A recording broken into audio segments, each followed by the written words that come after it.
Hello viewers, আজকে আপনাদের সামনে নিয়ে আসলাম ফেসবুকের টপ ফ্যান অথবা টপ প্রাইজিং ফ্যান বেস সম্পর্কে বলতে। টপ ফ্যান বেস কি অথবা টপ প্রাইজিং বেস কি? টপ ফ্যান অথবা টপ প্রাইজিং বেস হচ্ছে সেই সব ব্যবহারকারীদের চিনতে পারে যারা একটি নির্দিষ্ট পেজ বা প্রোফাইলে সবচেয়ে বেশি সক্রিয় থাকে। টপ ফ্যান অথবা টপ প্রাইজিং কেন দেয়া হয়ে থাকে, তাতে লাভ কী? টপ ফ্যান অথবা টপ প্রাইজিং ব্যাস দেয়া হয়ে থাকে কারণ আপনার কন্টেন্টে যে সক্রিয়ভাবে লাইক কমেন্ট শেয়ার দিয়ে থাকে তাকে সম্মাননা হিসেবে দেওয়ার জন্য। এই ব্যাস পেলে অ্যাকসেপ্ট করে নেবেন। এই ব্যাসের উপকারিতা হচ্ছে যার থেকে আপনি এই টপ ফ্যান অথবা টপ প্রাইজিং ব্যাস পাবেন তাকে কমেন্ট করলে সবার উপরে থাকবে আপনার কমেন্ট এবং সবাই দেখবে।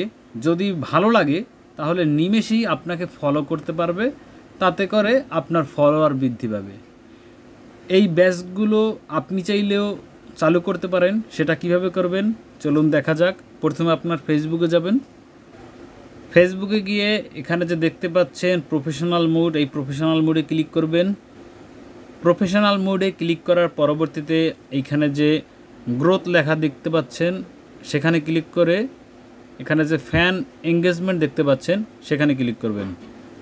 ফ্যান এঙ্গেজমেন্টে ক্লিক করার পরবর্তীতে এখানে যে সেটিংস দেখতে পাচ্ছেন এই সেটিংসে ক্লিক করবেন। সেটিংসে ক্লিক করার পরবর্তীতে এখানে কিন্তু দেখতে পাচ্ছেন টপ ফ্যান অথবা রাইজিং ফ্যান ব্যাস। এখানে আমার এটা অফ করা রয়েছে।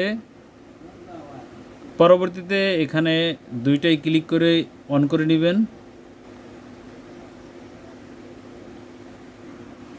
এখন আর আপনার কোনো কিছুই করার দরকার নেই।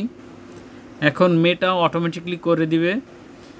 একটি নির্দিষ্ট পেজে বা প্রোফাইলে সবচেয়ে যে বেশি সক্রিয় থাকে, আপনাকে লাইক কমেন্ট শেয়ার করবে, তাকে মেটা অটোমেটিকলি সেই ব্যাচের ইনভাইটেশন পাঠাবে এবং সে সেটা অ্যাকসেপ্ট করলেই সেই ব্যাচটা সে পেয়ে যাবে। এই ব্যাচ যেই পাবেন সাথে সাথে অ্যাকসেপ্ট করে নেবেন, তাতে আপনার উপকারিতা আছে। অবশ্যই ভিডিওটি ভালো লাগলে চ্যানেলটি সাবস্ক্রাইব করে লাইক শেয়ার কমেন্ট করে পাশে থাকবেন।